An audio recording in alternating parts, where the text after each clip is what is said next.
हरि ओम तत्सत। आज की कथा में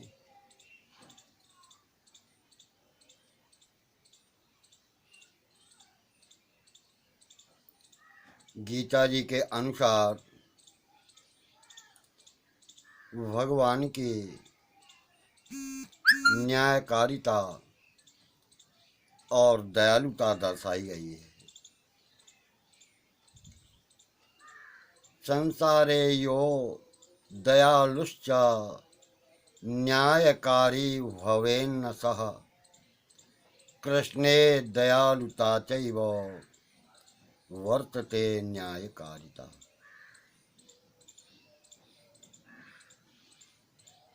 अब सबसे बड़ा प्रश्न यहाँ उठता है कि जहाँ न्याय किया जाता है तो वहाँ पर दया नहीं हो सकती। न्याय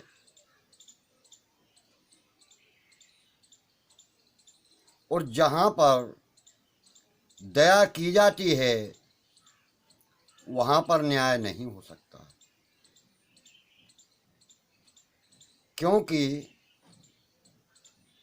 जहाँ न्याय किया जाता है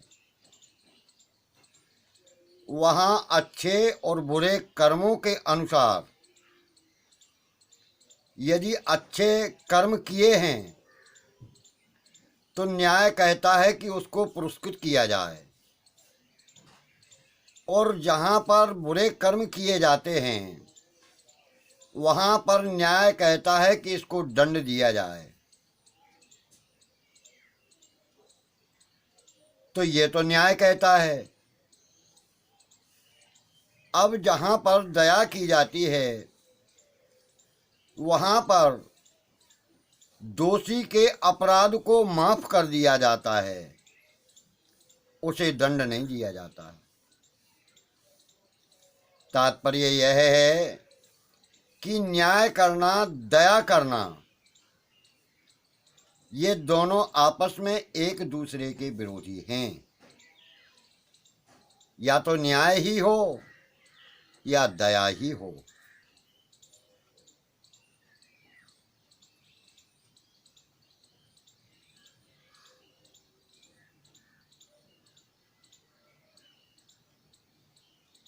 ये दोनों, न्याय और दया,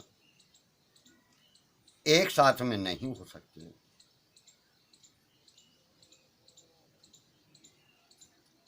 फिर भगवान में न्यायकारिता और दयालुता दोनों एक साथ कैसे हो सकती हैं?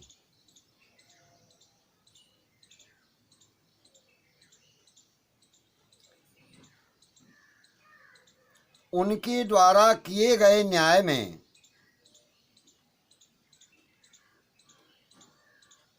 दयालुता भी रहती है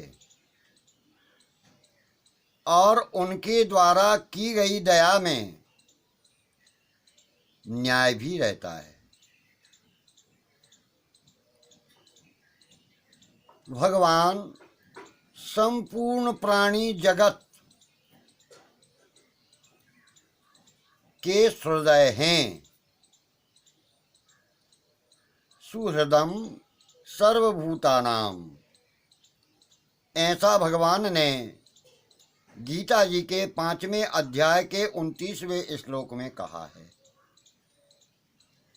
अतः उनके बनाए हुए विधान में दया और न्याय दोनों ही रहते हैं। भगवान ने गीता जी में कहा है कि मनुष्य अंत समय में, यानी मृत्यु के समय में, जिस भाव को स्मरण करते हैं और उसको स्मरण करते हुए शरीर छोड़ते हैं, वह उसी भाव को प्राप्त होते हैं। मरते समय जिस चीज का स्मरण करता है जीव, अगला जन्म उसको उसी वस्तु के समीप मिलता है।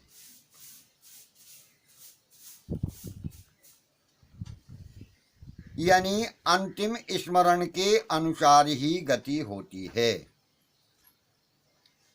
इसीलिए आप लोगों ने देखा होगा कि मृत्यु के समय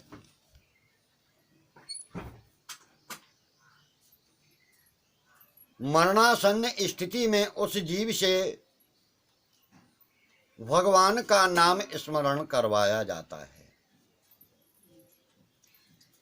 कि इसको भगवान की प्राप्ति हो, भगवान का सानिध्य प्राप्त हो।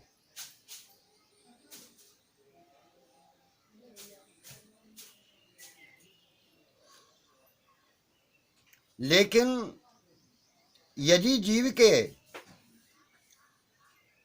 सत्कर्म हैं तभी वह अंत समय भगवान का नाम ले सकता है। यदि उसके कर्म अच्छे नहीं हैं तो वह अंत समय में भगवान का नाम नहीं ले सकता। यहाँ पर एक दृष्टांत आता है कि किसी परिवार में एक वयोवृद्ध थे। उनका आखिरी समय आया। उनको काफी वेदना शरीर में थी। परिवार के लोग चारों ओर से उनको घेरे थे। कोई कहता था दादा राम कहो, कोई कहे कृष्ण कहो, कोई कहे हरि कहो, कोई कहे नारायण कहो। लेकिन दादा ने अन्य जगह ध्यान दिया, भगवान का नाम मुंह से नहीं निकला। एक कोई समझदार व्यक्ति उस परिवार में थे, तो जो हर होता है हल, उस हर को ले आए उनके सामने और पूछते हैं कि दादा इसका नाम क्या है, ये क्या है? तो वो वयोवृद्ध कहते हैं कि है बेटी के बाप, कठवा है, कठवा के थे इससे। यानी अगर वो हर कह देते तो हर भगवान शंकर का नाम है। लेकिन जब कर्म साथ नहीं देते तो अंत समय में अन्य सारे शब्द तो स्मरण आ जाते हैं, कह देता है, लेकिन भगवान का नाम नहीं कह सकता।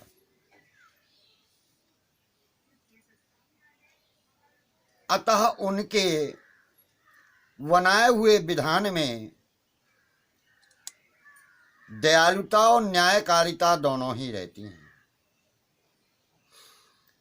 भगवान ने गीता जी में कहा है कि मनुष्य अंत समय में जिस भाव का स्मरण करता हुआ शरीर छोड़ता है वह उसी को प्राप्त होता है। इसीलिए अंत समय में भगवान का नाम स्मरण करवाया जाता है। भगवान का कीर्तन है, भगवान का जप है। ये सारी चीजें प्रतिदिन नियम पूर्वक क्यों की जाती हैं कि ये संस्कार में आ जाएं, तो आखिरी मृत्यु के क्षणों में भी उनका ही स्मरण हो। क्योंकि जिस कार्य में जीव लगा रहता है उसे उसी का स्मरण अधिकांश आता है, और अंत समय जैसा भाव होता है उसी के हिसाब से सद्गति होती है। लेकिन इसमें भगवान का जो विधान है कि जो जैसा कर्म करेगा उसको वैसा ही फल भोगना पड़ता है।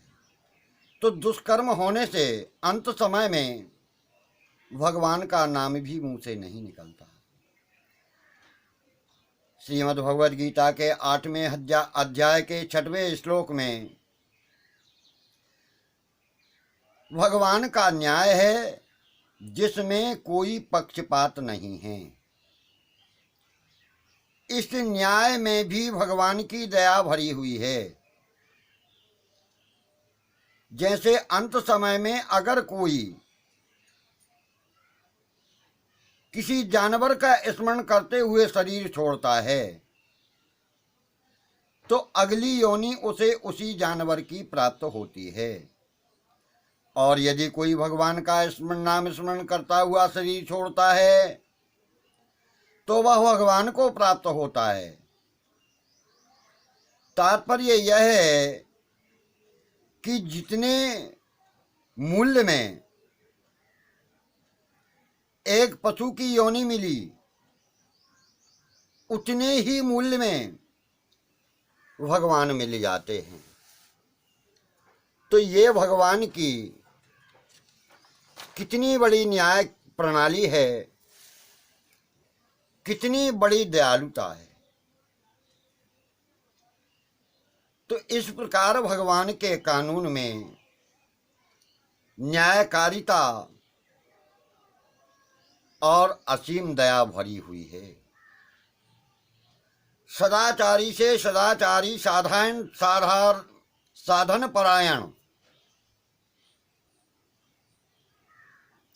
यानी हमेशा साधना में लगा हुआ मनुष्य अंत समय में भगवान का चिंतन करता हुआ शरीर छोड़ता है तो उसको भगवान की प्राप्ति हो जाती है। ऐसे ही यदि दुराचारी से दुराचारी मनुष्य भी किसी विशेष कारण से, कोई विशेष सत्कर्म बनने से अंत समय में यदि भगवान का स्मरण करता हुआ शरीर छोड़ता है तो उसको भगवान की प्राप्ति होती है। गीता जी के 8वें अध्याय के 5वें श्लोक में ऐसा बताया है। भगवान की कितनी दयालुता और न्यायकारिता है, यानी उनका न्याय भी विचित्र है और उनकी दया भी विचित्र है। न्यायकारिता और दयालुता दोनों एक साथ ही हो जाती है। भगवान ने कहा है कि दुराचारी से दुराचारी मनुष्य भी अगर मेरी तरफ चलने का पक्का निश्चय कर ले और अनन्य भाव से मेरा स्मरण करता है तो उसको साधु ही मानना चाहिए। वह बहुत जल्दी नजदीक समय में धर्मात्मा बन जाता है और सदा रहने वाली शांति को प्राप्त होता है। गीता जी के 9वें अध्याय के 30वें 31वें श्लोक में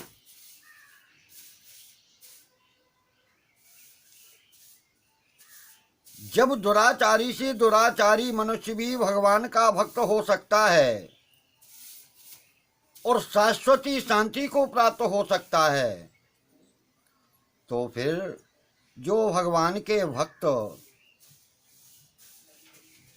भी दुराचारी और पापात्मा बन जाते हैं। जैसे पाप का आचरण करने वाला भगवान का भक्त बन जाता है, इसी प्रकार से भगवान के भक्त भी दुराचार करने से पापात्मा बन जाते हैं और उनका भी पतन हो सकता है। परंतु भगवान का कानून ऐसा नहीं है। भगवान के कानून में दया भरी हुई है कि दुराचारी का तो कल्याण हो सकता है, पर भक्त का कभी पतन नहीं हो सकता। नामे भक्तः प्रणश्यति, गीता जी के 9वें अध्याय के 31वें श्लोक में है। इसमें भगवान की न्यायकारिता और दयालुता दोनों ही प्रदर्शित होती है। यहाँ पर यदि कोई शंका करता है कि भक्त का कभी पतन नहीं होता, तो फिर भगवान अर्जुन को अपना भक्त स्वीकार करते हैं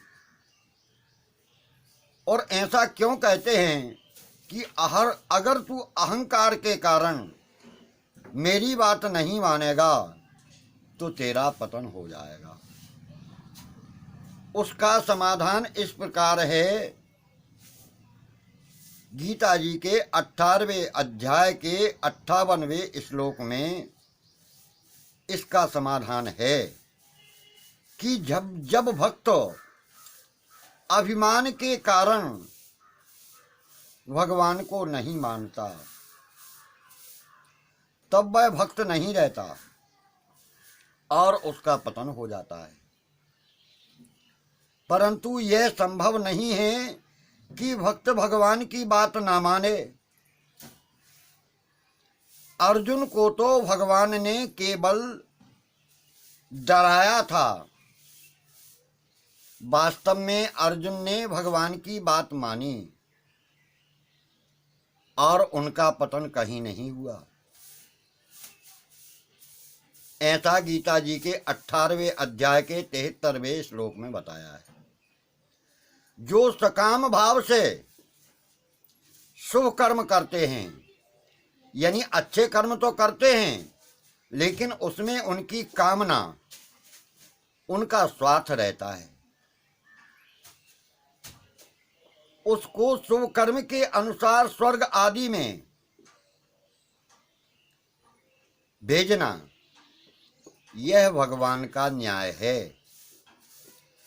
और वहाँ पर जब तक पुण्य कर्मों का फल है तब तक रह सकता है जीव, और पुण्य कर्म पूरे होने के बाद, उनका सुख भोगने के बाद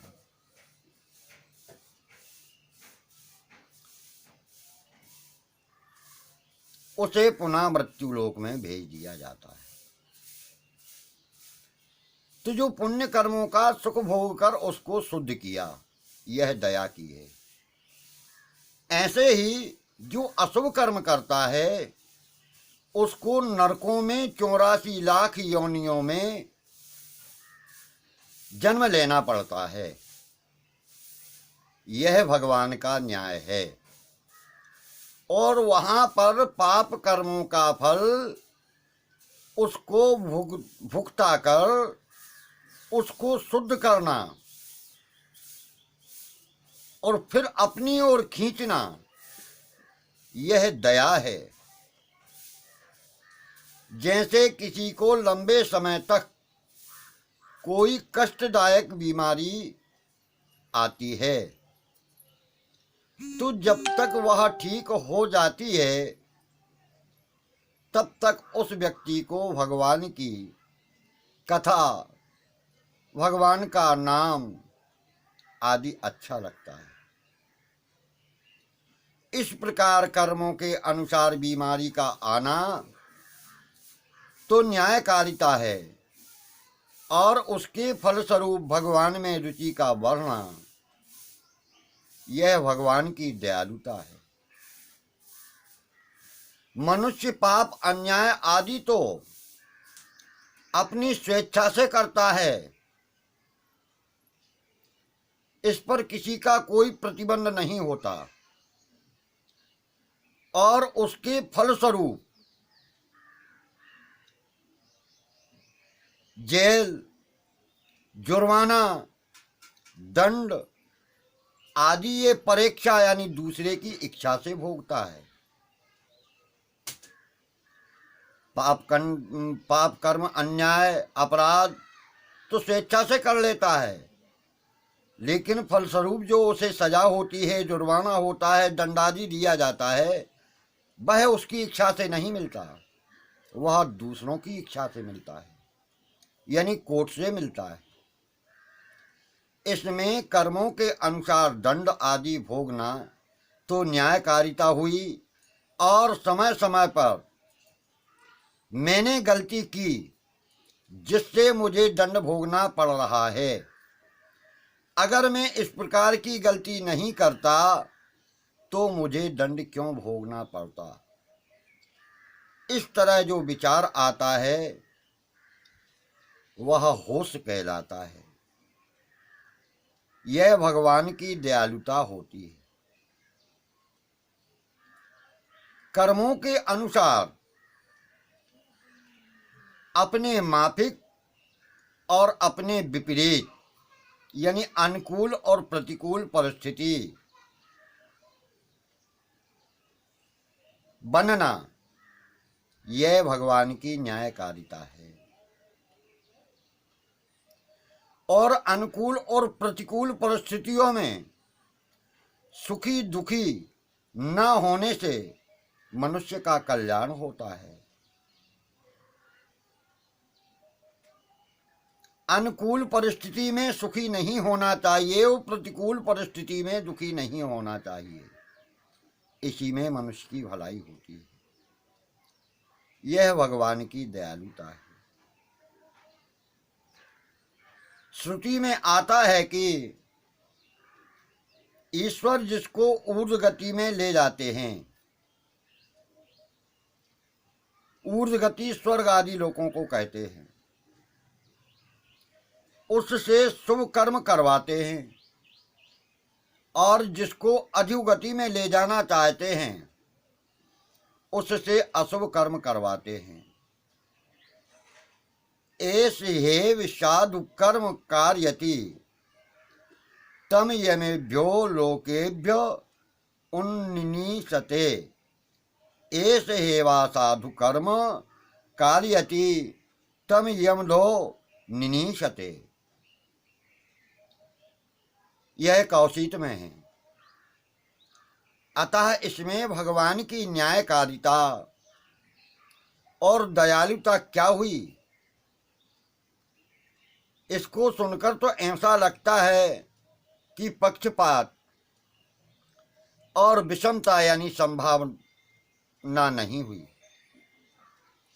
लेकिन ऐसा नहीं है। उसका समाधान इस प्रकार है।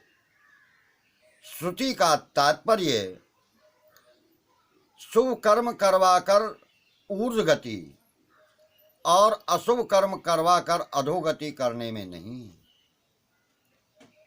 प्रत्युत प्रारब्ध के अनुसार कर्म फल भुगता कर शुद्ध करने के लिए कहा है। यानी जो दुष्कर्म किए हैं उन दुष्कर्मों का फल भोगने के लिए उसे अधोगति दी जाती है, और उन अशुभ कर्मों का फल अधोगति प्राप्त करके नरक में भोग करके इसके बाद में भगवान उसको शुद्ध करते हैं।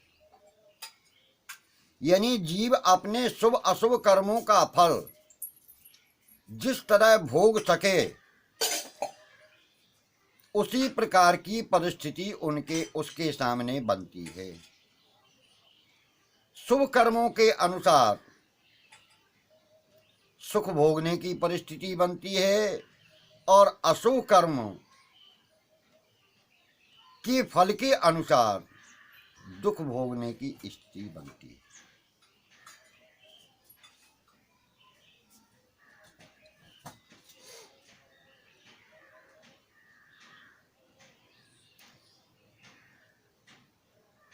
जिससे कि शुभ अशुभ कर्म बंधन जो है वह कट जाए, यह भगवान की दयालुता है। अगर श्रुति का अर्थ शुभ अशुभ कर्म करवाकर मनुष्य की ऊर्ध्व और अधोगति करने में ही लिया जाए तो भगवान की न्यायकारी और दयालुता है। यह बात सिद्ध नहीं होती। भगवान संपूर्ण प्राणियों में सम हैं, सभी प्राणियों को समान दृष्टि से देखते हैं।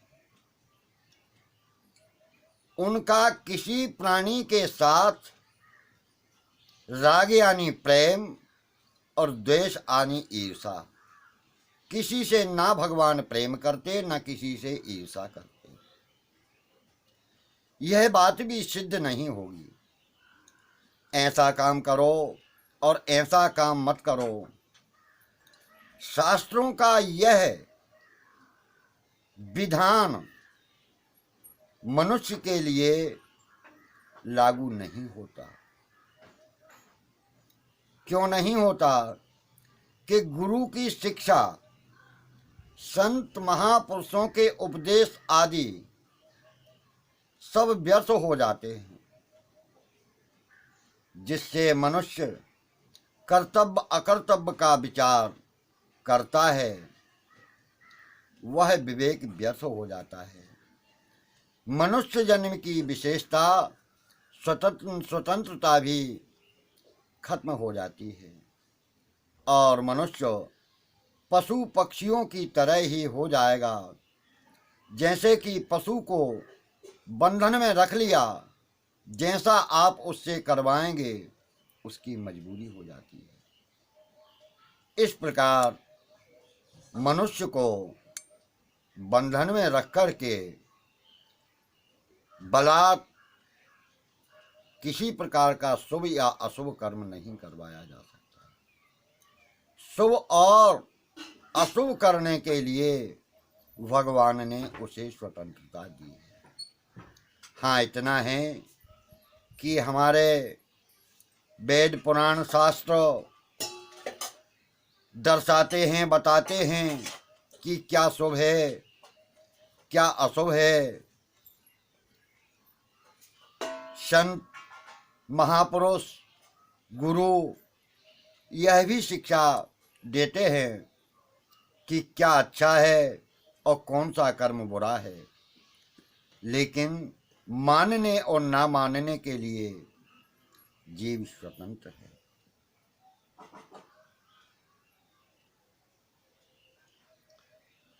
हरि ओम तत्सत।